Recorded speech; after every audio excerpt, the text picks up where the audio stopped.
안녕하세요. 네. 황한 목사입니다. 네.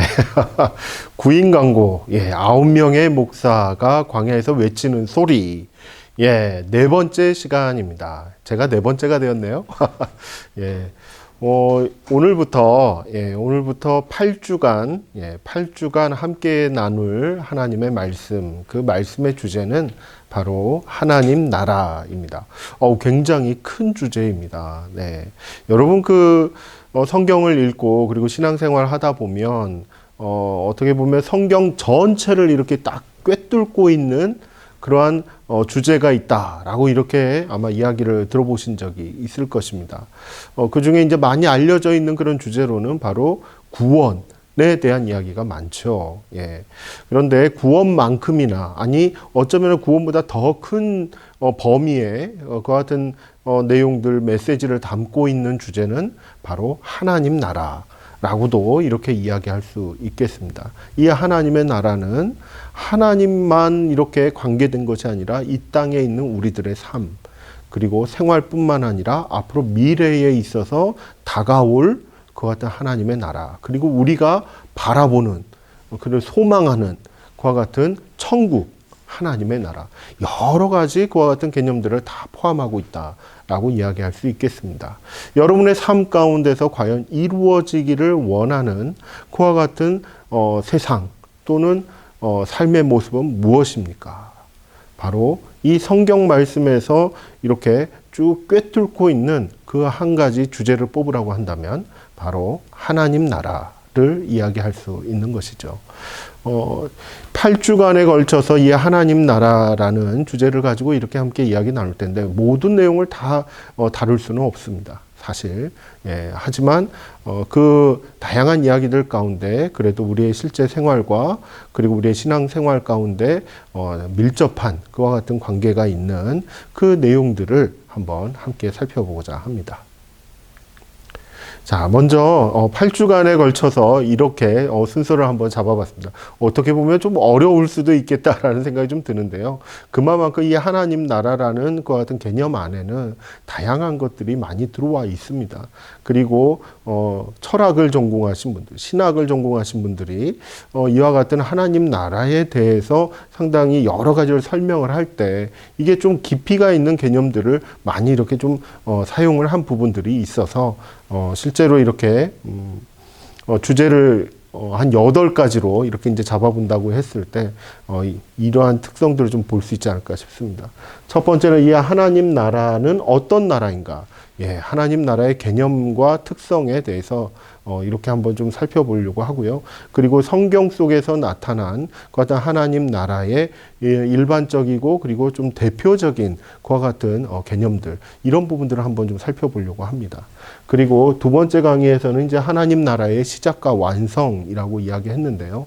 이 하나님 나라가 어디서부터 시작이 되고 어디서부터 논하기 시작해야 되는지, 그리고 우리가 묵상하고 상상하는 그 하나님의 나라는 어디서부터 이렇게 생각을 출발을 할 수 있는 것인지, 그리고 그 하나님 나라가 완성되어지는 그 지점은 어디라고 얘기할 수 있는지, 그리고 그 모습은 또 어떠한지, 또 그 사이, 시작과 완성 사이에는 또 진행이 있죠. 진행. 이 진행 과정 가운데에서는 어떠한 특성을 보이고 있는지, 그렇다면 우리의 현실 가운데서는 이 하나님 나라에 대해서 어떻게 이해를 하고 접근하며 우리의 삶 가운데 이렇게 적용해 나가실지, 이런 내용들을 한번 살펴보려고 합니다. 그리고 3, 4, 5 강에서는 인격으로 나타난 하나님 나라라고 했습니다. 이 하나님 나라라고 했는데 이게 인격으로 이렇게 딱 나타났다라고 하니까요. 바로 예수 그리스도를 이야기합니다. 사람이 되신 하나님, 그 하나님이시면서 사람이신 예수 그리스도 안에서 이렇게 바라볼 수 있는, 그리고 이해할 수 있는 그 하나님 나라의 모습이 굉장히 다양하게 이렇게 설명할 수가 있다라는 것이죠. 그래서 3주에 걸쳐서 이렇게 설명을 해보고자 합니다. 그리고 6강과 7강 같은 경우는 역사 속 하나님 나라의 전달자라는 얘기예요. 하나님 나라가 있는데 이 하나님 나라를 역사 속에서 실제 이 현실의 그런 삶 가운데서, 현실 세계 가운데에서 전달하는 그 같은 주체가 있는데 그 주체가 무엇일까? 바로 교회를 가리킵니다. 우리 개인적으로는 성도 한 사람 한 사람을 얘기한다 이렇게 얘기할 수 있고요. 공동체적으로는 바로 교회를 이야기한다라고 말씀드릴 수 있죠. 그래서 교회가 하나님 나라를 이 현실 세계 가운데 전달하는 그 같은 모습에 대해서 한번 같이 살펴보려고 합니다.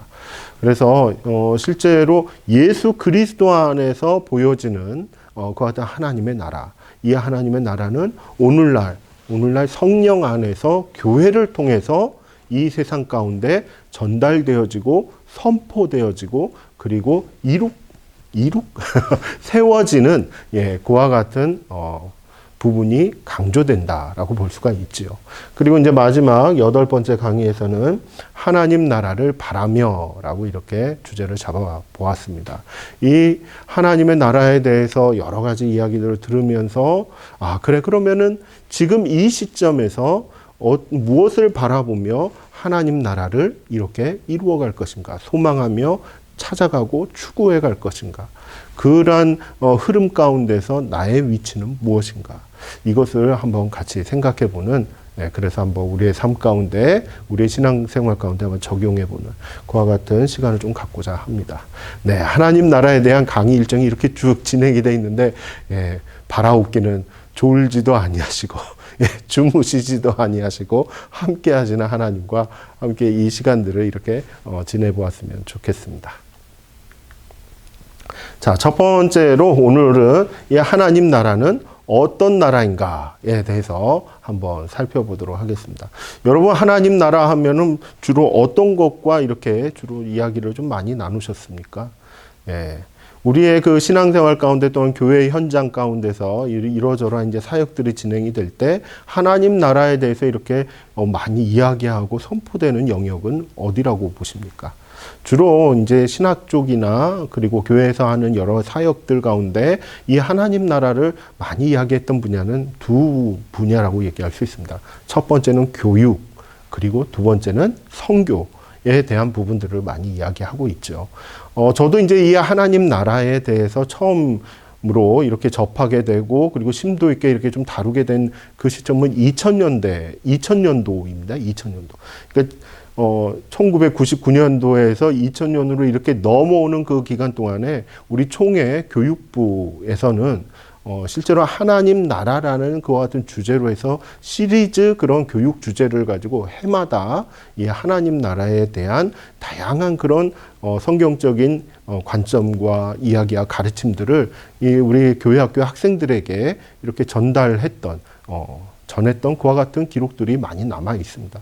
저도 그때는 이제 신대원을 다녔던, 신학대학원을 다녔던 그 시기였는데, 그 시기에 이제, 이 마무리를 하면서, 실제로 이제 논문을 이렇게 하나 좀 준비를 해보려고 했었는데요. 주제를 뭘로 할까 하다가 눈에 띄었던 게 이제, 교육부에서 나온 그 성경 공부 교재였습니다. 일종의 이제 공과책이었죠, 공과. 유년부 공과책, 초등부 공과책, 이와 같은 공과책을 보니까 다 하나님 나라로만 이렇게 다 구성이 돼 있는 거예요. 그래서, 그래. 앞으로는 하나님 나라를 이렇게 많이 생각하고 그리고 교회 학교에서나 그리고 우리의 신앙생활 가운데 교회 사역 가운데 많이 적용을 해야 되겠구나. 이제 이런 마음을 가지고 한번 들여다 보았던 것이죠. 그러면서 하나하나 정리해 가볼 때 이 하나님 나라는 단순히 교육 차원에서만 얘기할 것이 아니구나. 그리고 실제로 이 하나님 나라에 대한 사역적인 측면에서 많이 강조하는 것은 바로 전도고 그리고 선교 활동이었던 것이죠. 그래서 하나님 나라의 확장, 하나님 나라의 선포, 이와 같은 주제는 실제로 선교 현장에서 많이 이야기하는 내용들이기도 합니다. 그런데 이 하나님 나라에 대한 그런 개념과 성경적인 이야기들, 이런 부분들을 쭉 다루어 보고 정리를 해보니까 단순히 교육과 선교의 영역만을 이야기하지 않는다라는 것을 발견할 수 있었죠.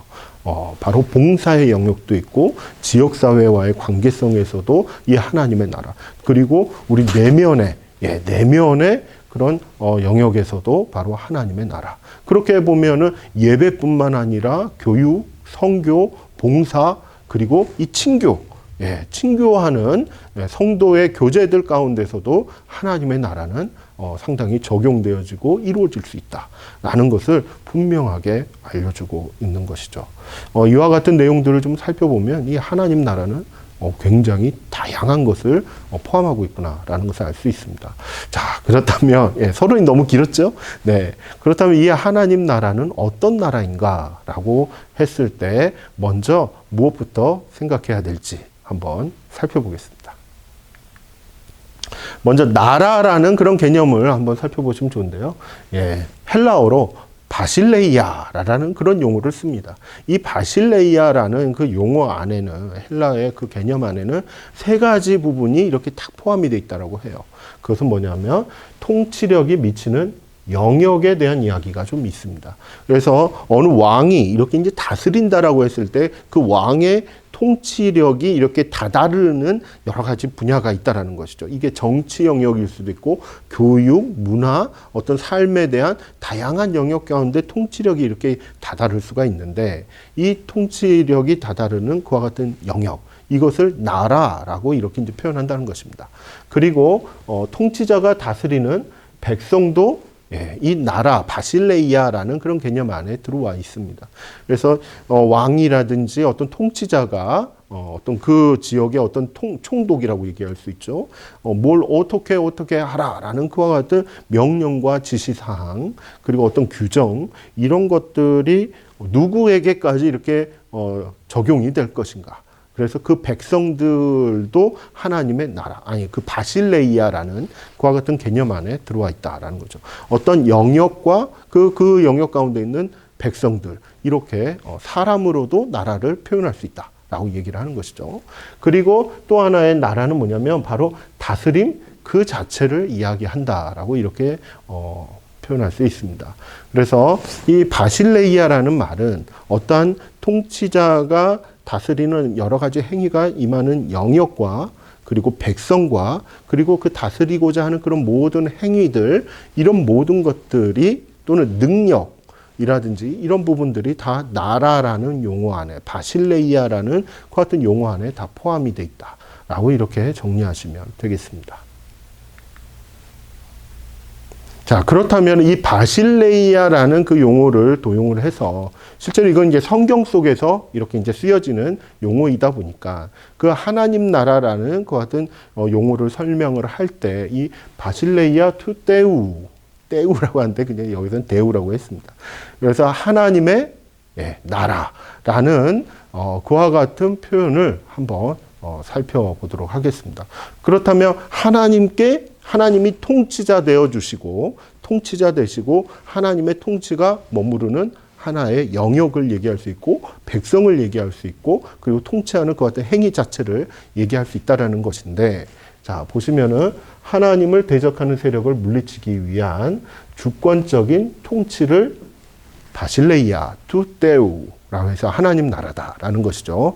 그래서 하나님께서 주권을 가지시고 주관적으로 또는 힘을 가지시고 본인의 의도대로, 즉 하나님의 의도대로 이렇게 통치하시고자 하시는 여러 가지 그런 행사들, 행위들, 이런 부분들, 이런 것들이 하나님 나라다라고 이렇게 얘기를 하는 것이죠.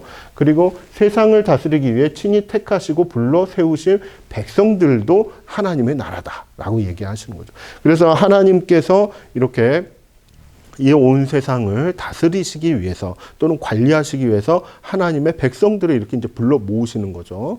그 불러 모으시는 부분, 그 영역 또는 그 백성들의 무리라고 얘기할 수 있는 그 내용들이 바로 하나님의 나라다라고 이렇게 얘기하죠. 그렇게 보면 이제 이스라엘 백성부터 해서 오늘날에 있어서는 믿음의 자손들로 이루어진 하나님의 교회, 이 또한도 하나님의 나라다라고 이렇게 이야기할 수 있는 것이죠. 자, 그리고 더 나아가서 하나님의 통치력이 임하는 모든 영역을 하나님의 나라라고 볼 수 있습니다. 사람으로 따지면 어쩌면은 하나님을 믿는 믿음의 사람들과 믿지 않는 사람으로 구분이 될 수는 있어요. 그런데 하나님의 통치력, 또 하나님의 다스리심, 하나님의 능력, 이와 같은 부분들을 임하는 영역은 제한이 없죠. 모든 영역이라고 얘기할 수 있습니다. 온 세상이라고 얘기할 수 있고 온 우주라고 얘기할 수 있죠. 눈에 보이는 것이나 보이지 않는 것이나 이 모든 것들이 다 하나님의 그 통치 아래, 다스리심 아래 있다라고 이렇게 이제 볼 수 있는 것입니다. 그렇기 때문에 이 하나님의 나라는 단순히 사람들의 모임만을 얘기하지 않는다라는 것이고 하나님의 능력이 나타나는 그 같은 현장만을 얘기하는 것이 아니다라는 것 또한 우리는 확인할 수 있습니다. 하나님의 능력이 임할 수 있는 모든 영역들까지 전부 다 이렇게 포함하고 있는 것이 하나님의 나라의 개념이다라고 이렇게 정리하시면 되겠네요. 그렇다면 여러분은 어떠십니까? 여러분에게는 하나님의 통치하심, 하나님의 다스리심이 이렇게 딱 임하는 그와 같은 영역 안에 들어와 계십니까? 하나님께서 택하시고 불러 세운 백성 중에 한 사람이라고 이렇게 얘기할 수 있습니까? 하나님께서 의도적으로 이렇게 뜻을 가지고 역사하시는 그와 같은 하나의 다스리심, 이런 부분들이 우리의 심령 가운데, 여러분의 심령 가운데, 삶 가운데 이렇게 지금 일어나고 있습니까? 만약에 그렇습니다 라고 한다면 여러분이 바로 하나님의 나라라고 이렇게 이야기할 수 있는 것이죠. 자, 여기에서 이제 한 가지 또 그 개념적으로 하나 좀 생각해 봐야 될 건 무엇이냐면, 이 바실레이아라는 그 개념 안에는 영역과 백성과 그리고 통치하시는 그 같은 다스림, 다스림 그 자체라고 했었죠. 그것을 다른 말로 이렇게 표현을 하면은 바로 주권이라고 이야기할 수 있습니다. 이 바실레이아라는 그 개념 안에서 강조되는 하나의 그 영역 중에 하나가 바로 이 주권이라는 것인데요. 그래서 하나님께서 권세를 가지시고 이렇게 다스리시는 것 같은 다스림 그 자체, 이것을 하나님의 나라다라고 이렇게 이제 해석하는 것 같은 신학자들이 꽤 있습니다. 대표적으로 이제 몰트만을 얘기할 수 있는데요. 그 몰트만이 바라봤던 것 같은 하나님의 주권에 대한 이야기들을 한번 좀 정리를 해보았습니다. 첫 번째로 역사 속에서 성령과 말씀을 통해 그리고 성도들의 자유와 순종을 통해 통치하신다라는 그런 내용이 있어요. 자, 그렇다면 하나님께서 다스리신다라는 그와 같은 내용은 어떤 형태로 나타나지는가라고 했을 때 역사 속에서 나타난다. 즉 현실의 우리의 삶의 연속되는 그 삶의 모습들 가운데 하나님의 주권은, 하나님의 권세는 나타난다라는 것인데, 그 나타나는 현장을 이렇게 쫙 들여다보니까 무엇이 보여지냐면 성령과 말씀을 통해서 나타나시더라. 성령으로 충만한 그와 같은 현장, 하나님의 말씀이 임하는, 선포되어지는, 그리고 하나님의 말씀의 능력이 이렇게 나타나는 그와 같은 현장 속에서 하나님의 주권, 하나님의 통치, 하나님의 나라가 이렇게 임하고 나타났더라라는 것을 이제 강조하는 것이죠. 그런데 성령과 그리고 말씀의 그런 역사하심 가운데 있는 그와 같은 모습들을 봤을 때 또 무엇이 특징적으로 보여지냐면 성도들의 자유와 순종을 통해서 이렇게 하나님의 나라는 보여지고 나타내진다라는 거예요. 그래서 이 백성된, 하나님 나라의 백성된 그 성도들이 자유롭다라는 거예요. 무엇인가 눌려있지 아니하고, 즉 하나님의 이 성령과 말씀의 역사를 받아들이고 그것을 표현할 수 있는 그와 같은 영역들, 그와 같은 거에 아주 순전하게 이렇게 반응을 할 수 있는, 즉 순종할 수 있는 자유로움을 가지고 있을 때, 그럴 때 하나님의 나라는 이렇게 임한다는 거죠. 여러분 말씀을 듣고 그리고 묵상하고 할 때 이게 하나님의 뜻인지 말씀인지 은혜가 임하는지 이런 것들이 잘 못 느껴지는 때가 있지 않습니까? 이거는 눌려있다라는 거예요. 무엇인가 눌려있다라는 거예요. 자유롭지 못하라는 거예요. 하나님의 음성을 듣지 못하고 하나님의 영의 역사하심을 경험하지 못하는 것. 무엇인가 막혀있다라는 것이죠. 하지만 하나님의 나라가 이렇게 임하고 역사되어지는 그와 같은 현장은 바로 성도들이 자유로움을 누리는 것입니다. 성령과 말씀을 통해서 자유를 누리고 그리고 그 말씀을 순종함을 통해서 하나님의 역사하심이 나타난다라는 것을 강조하는 것이죠. 이와 같은 내용이 어디에서 나타나냐면 바로 현실 세계에서 명백하게 하나님의 통치하심, 다스리심이 이렇게 명백하게 나타난다라는 것이죠. 그래서 하나님의 나라는 현재성을 가지고 있다라는 겁니다. 바로 이 시간, 이 순간 하나님은 함께 하시고 역사하신다라는 그와 같은 현재성을 특징으로 하고 있다라고 설명을 하는 것이죠. 그리고 세 번째로 보시면 하나님께서 그의 영광 속에서 모든 것 안에서 모든 것이 되실 미래가 완성되는 것을 지향한다. 말이 좀 어렵죠. 예, 여러 가지 개념을 한 문장 안에 이렇게 넣다 보니까 상당히 좀 복잡해지는 경우가 있습니다. 근데 이것은 무엇을 의미하냐면요.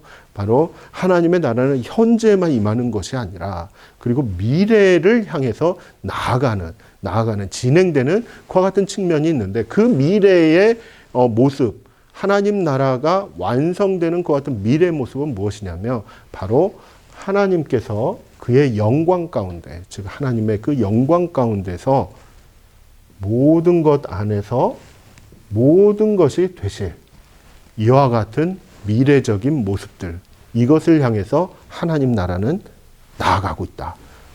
선포되어지고 있고 그리고 전달되어지고 있다는 것이죠.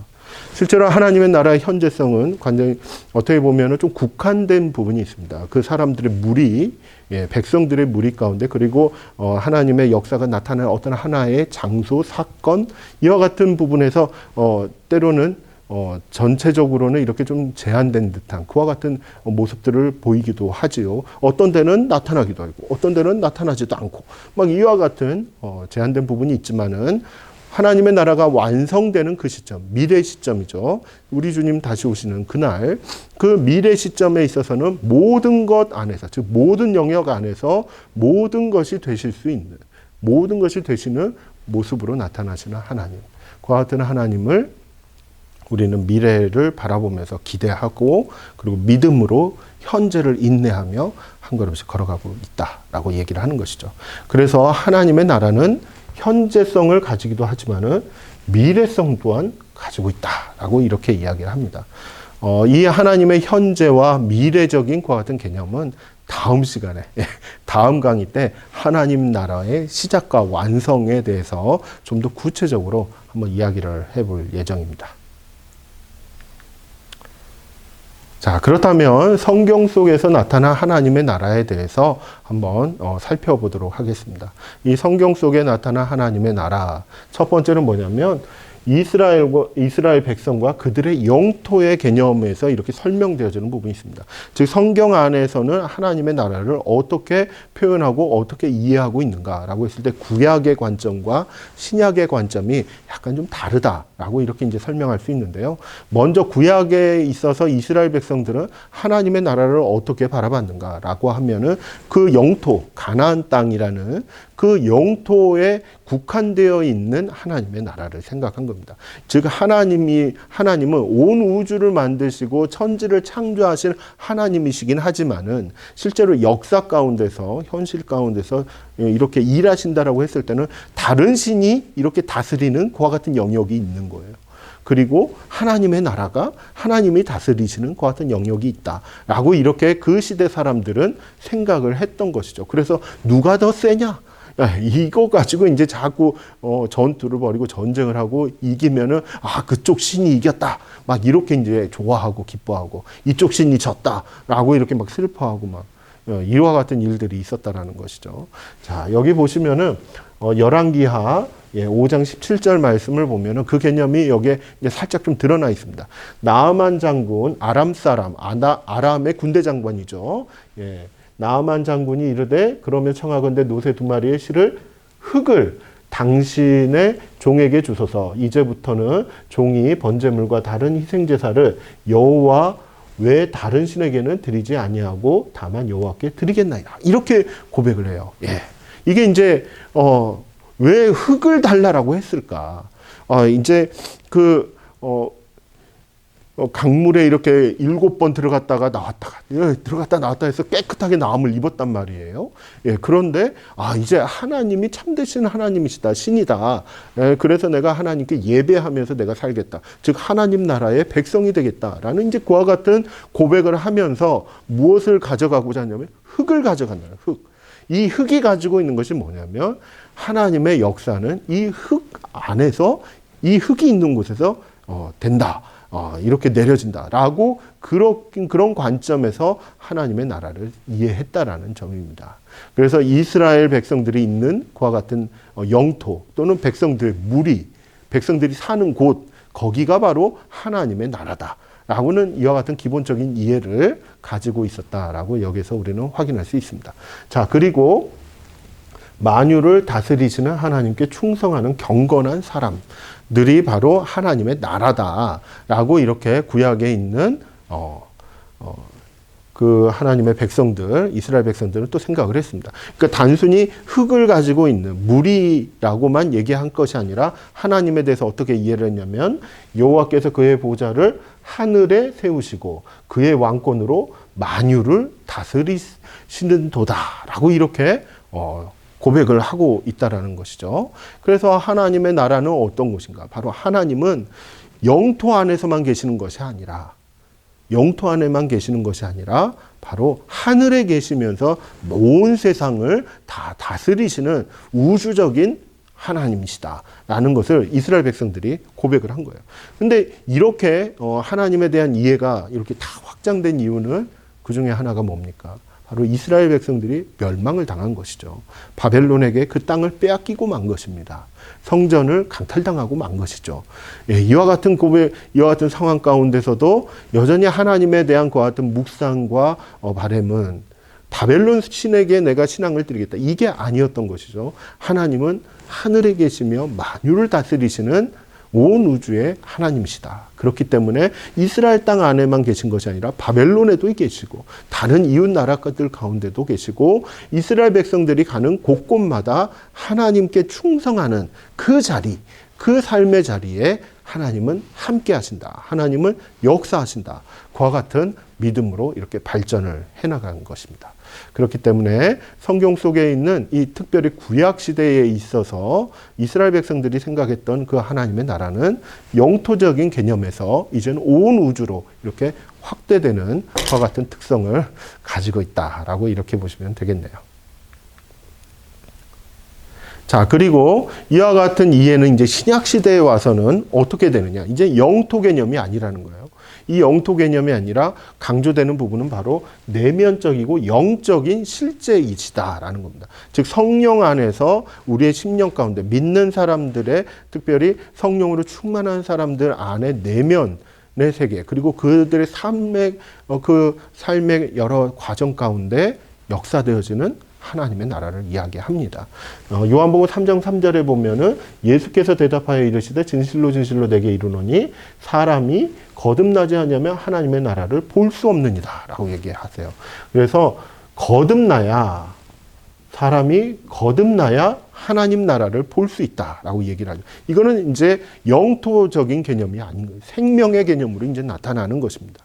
그래서 전적으로 변화된 심령, 전적으로 하나님께 헌신하고 순종하고자 하는 것 같은 마음가짐, 여기로 이제 나아가게 되는 것이죠. 그리고 예수께서 대답하시되 내 나라는 이 세상에 속한 것이 아니니라 이렇게까지 얘기를 하세요. 그래서 이 현실 세계에 있는 어떤 세상 나라와는 전혀 다른 그와 같은 나라다라고 얘기를 하신 거죠. 만일 내 나라가 이 세상에 속한 것이었다면 내 종들이 싸워 나로 유대인들에게 넘겨지지 않게 하였으리라. 이제 내 나라는 여기에 속한 것이 아니니라. 이렇게 얘기합니다. 그래서 하나님의 나라의 개념, 특별히 예수님께서 주장하셨던 하나님의 나라의 개념은 세상 나라의 개념이 아니다. 즉 구약에서 얘기했던 그와 같은 왕이 통치하는 어떤 영토와 백성들, 이 개념에서 이제는 떠나간 거예요. 완전히 떠나가고 다른 형태의 나라다. 그렇다면 어떤 나라냐? 이걸 이제 사도 바울이 이렇게 정리를 합니다. 하나님의 나라는 먹는 것과 마시는 것이 아니요 오직 성령 안에 있는 의와 평강과 희락이라라고 이렇게 얘기합니다. 그래서 성령 안에서 심령들 가운데, 즉 하나님을 믿는 믿음의 사람들의 그 심령들 가운데 임하는 하나님의 의, 하나님의 평강, 그리고 하나님의 기쁨, 이와 같은 의와 평강과 희락을 경험하는 그 같은 삶의 자리, 이것이 바로 하나님의 나라다라고 얘기하고, 성령님이 계시는 곳이 어디입니까? 온 우주인 거예요. 예. 그리고 성령님이 역사하시면서 의를 경험하게 하고 평강을 경험하게 하고 희락을 경험하게 하는 곳이 어디입니까? 온 우주 안에 있는 바로 하나님의 백성들의 삶 가운데인 것이죠. 그렇기 때문에 내면적이고 영적인 실제로서 이렇게 강조하고 있는 것이죠.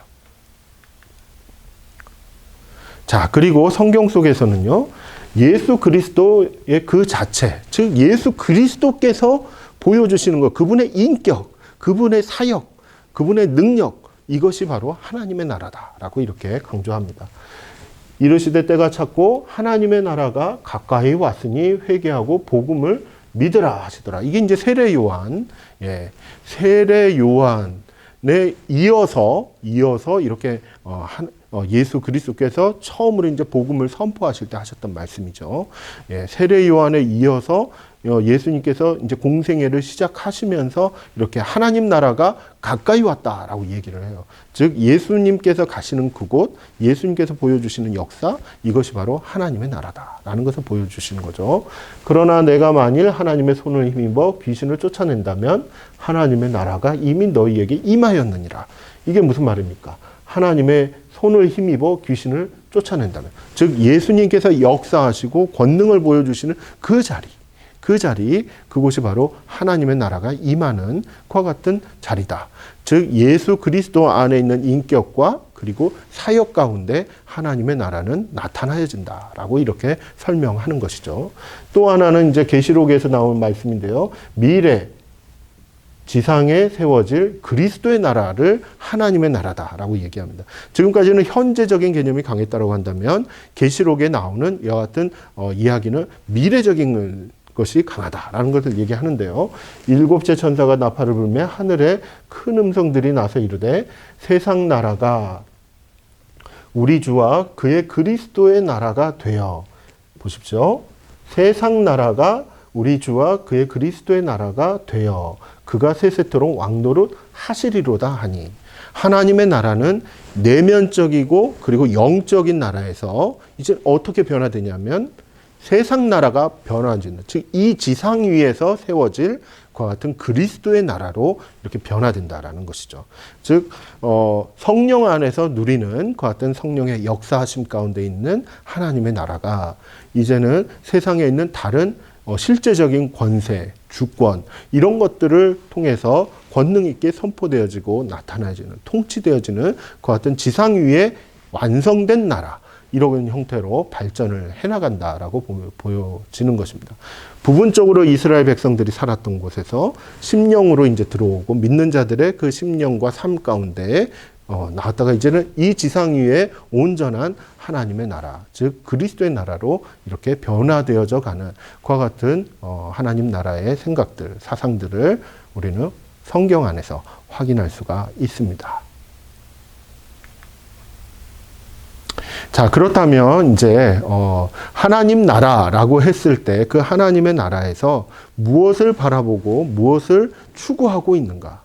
하나님 나라를 사모합니다. 하나님 나라가 우리의 삶 가운데 임했으면 좋겠습니다. 우리는 이렇게 기도하고 또 하나님 나라를 선포하고 전달하고자 노력을 하지요. 예. 그와 같은 삶 가운데 추구하고자 하는 그런 가치가 있다라는 거예요.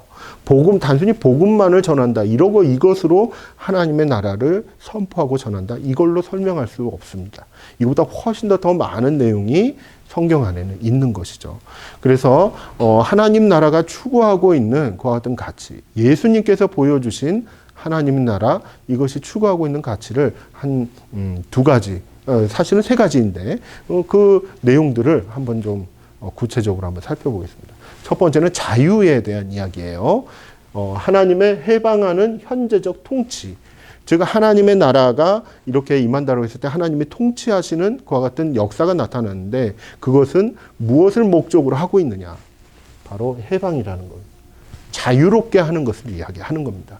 가장 대표적인 게 누가복음 4장 18절에 19절 말씀이죠. 주의 성령이 내게 임하셨으니 이는 가난한 자에게 복음을 전하게 하시려고 내게 기름을 부으시고 나를 보내사 포로된 자에게 자유를, 눈먼 자에게 다시 보게 함을 전파하며 눌린 자에게 자유롭게 하고 주의 은혜의 해를 전파하게 하려 하심이라 하였더라. 여기서 보시면 자유를, 그리고 눌린 자들을 자유롭게 하고, 바로 이 자유롭게 하는 부분들, 이 부분이 바로 성령 하나님을 통해서 이 땅 위에서 하나님의 역사가 나타나는 그 목적이다라고 이렇게 얘기하는 것입니다. 그래서 하나님의 나라가 추구하는 부분은 바로 자유롭게 하는 것을 얘기하시죠. 그래서 이 자유는 성부 하나님이 이렇게 역사하시는 그 이스라엘의 그 역사 가운데서도 이 자유로움은 나타나고, 출애굽을 통해서 이렇게 나타나죠. 자유롭게 하시는 거. 그리고 예수 그리스도를 통해서, 그리고 성령 안에서 자유롭게 하시는 것 같은 역사가 나타난다라고 정리할 수 있습니다. 하나님의 종으로서의 자유. 종이지만 자유롭다는 거죠. 하나님께 종이지만은 이 세상의 다른 어떤 영역에서부터 이렇게 구속을 받지 않는 그런 자유로움을 갖게 된다라는 것을 의미합니다. 그리고 하나님에 대한 암과 자유로운 관계. 이것은 이제 무엇을 의미합니까? 예수 그리스도를 통해서 하나님을 알 수 있다라는 것이죠. 그리고 하나님과의 그런 어떤 소통이라든지 이런 부분들이 자유롭게 될 수 있는 그런 관계를 예수 그리스도를 통해서 얻게 된다라는 것입니다. 예수 그리스도의 죽으심과 부활하심을 통해서 십자가의 그 공로를 통해서 하나님과의 관계가 화목하게 되는 것이죠. 그렇게 됨으로 말미암아 하나님을 더 깊이 알아가고, 그리고 하나님과의 그런 자유로운 관계를 유지해가는 것. 이것이 바로 하나님 나라가 추구해가는 그와 같은 자유의 가치다라고 얘기하는 것입니다. 그리고 성령 안에서 기도와 들음, 즉 기도하는 것과 그리고 하나님의 음성을 듣는 그 같은 들음을 통해서 친구로서의 자유를 누리게 된다라는 것을 얘기하는 것이죠. 이것은 이제 무슨 말입니까? 단순히 종이 아니라는 거예요.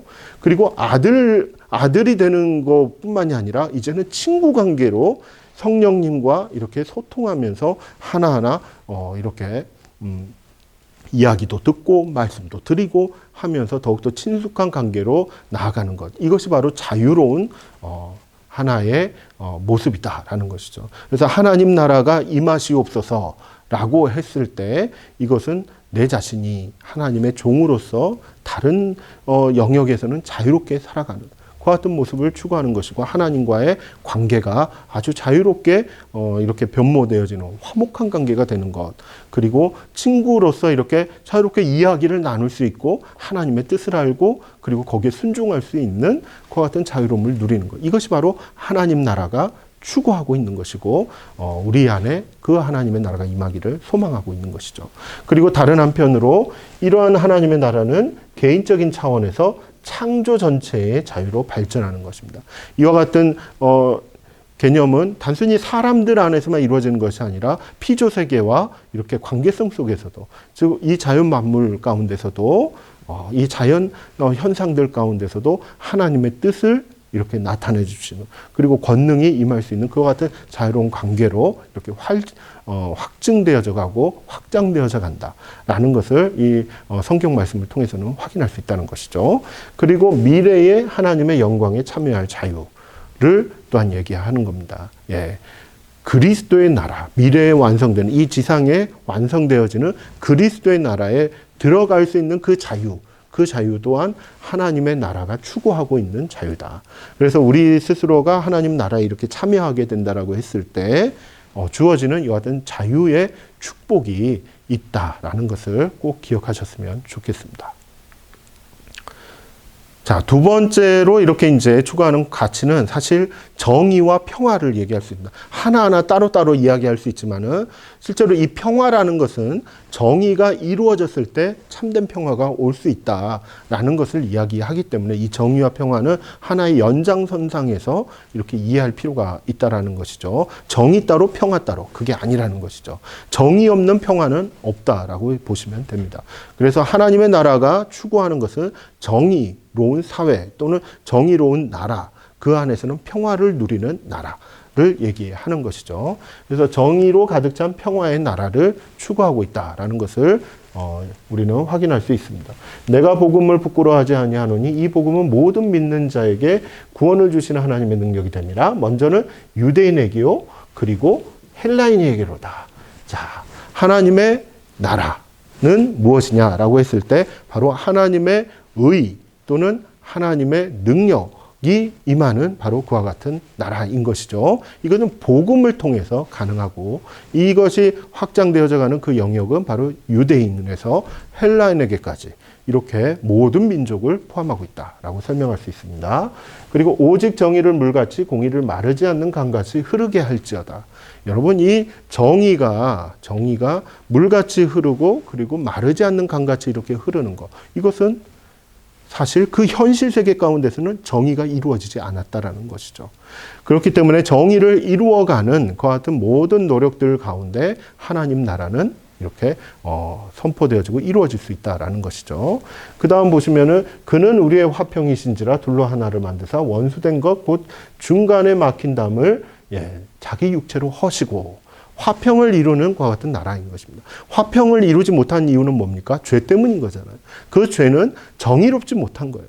정의롭지 못하게 그런 살아가고 그리고 행동하는 많은 사람들의 죄, 내 자신의 죄, 이와 같은 부분들이 이제는 무너져 가고 그리고 예수 그리스도의 보혈의 피로 씻겨져 가고 그리고 완전히 새 사람이 되어서 이제는 정의로운 것 같은 삶을 살아가면서 하나님과의 화평, 사람들과의 화평을 유지해 가는 것. 바로 그것이 하나님의 나라다라고 하나님의 나라가 추구해 가는 것이다라는 것이죠. 그래서 전 세계에 드러날 하나님의 의, 십자가의 의, 믿음의 의, 이와 같은 하나님이 옳다 여기시는 것 같은 하나님의 의, 이와 같은 의가 우리에게 임하여져서 우리가 새 생명을 얻고 하나님 나라의 백성으로 살아가는 그와 같은 모습, 이것은 바로 하나님의 정의가 우리의 심령 가운데 우리의 삶 가운데 이루어지는 것을 말하는 것이죠. 그리고 전 세계 안에서 하나님의 정의가 승리하는 그와 같은 부분을 추구해 간다라는 것입니다. 그래서 이 세상 가운데서 정의롭지 못하는 그와 같은 모습들 가운데 하나님의 공의가, 하나님의 의가 강같이 흐르는, 마르지 않는 강같이 흐르는 그 같은 모습들을 일구어가는 것이 중요하다라는 것이고요. 평화와 정의로 통치하시는 하나님의 오심, 하나님이 이렇게 오시는, 우리의 현실 세계 가운데 오시는 그와 같은 모습들, 이것은 정의를 이루시는 그리고 평화를 이루시는 그와 같은 모습으로 표현이 된다라는 것이죠. 이것을 우리가 잘 전달할 필요가 있다라는 겁니다. 하나님은 교회를 통해서 우리의 삶을 통해서 평화를 이루시고자 하시는 것이고 정의를 이루시기 위해서 하나님의 의로 우리를 다시 덮으시고 새롭게 하나님의 백성으로 살아가게 하셨던 것입니다. 이와 같은 하나님의 나라의 모습들, 이것이 우리의 삶뿐만 아니라 이 현실 세계에서도 추구하는 바다라는 것을 한번 묵상해 보시면 좋겠습니다.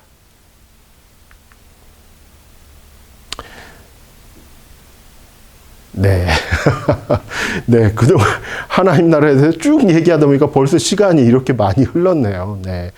예, 안 주무셨죠? 네. 수료에 대해서 벌써부터 안내해 드리겠습니다. 8강까지 이렇게 쭉 있는데요. 그 8강에 있는 내용들을 모두 다 듣고 난 다음에 인상적이거나 마음에 남는 성경 구절, 이런 부분들 한번 하나 이상 한번 선택해 보셔서 그 이유를 간략하게 서술해 주시면 좋겠습니다. 그래서 그 서술한 것들을 문서라든지 사진이라든지 문자로 그리고 이메일로 이렇게 탁 보내주시면은, 보내주시면 그것을 수료로 이렇게 인정을 해드리도록 하겠습니다. 자, 다음 시간은 이제 다음 주 주일날 이렇게 이제 발송이 되는데요. 7월 16일 하나님 나라의 시작과 완성에 대해서 함께 살펴보도록 하겠습니다. 하나님 나라의 현재성, 하나님 나라의 미래성, 그리고 그 사이에 있는 우리들, 하나님 나라의 오심, 하나님의 오심, 이런 부분들 우리가 한번 같이 살펴보면서 하나님 나라에 대해서 깊이 한번 묵상하는 시간 가져봤으면 좋겠습니다. 수고 많으셨습니다.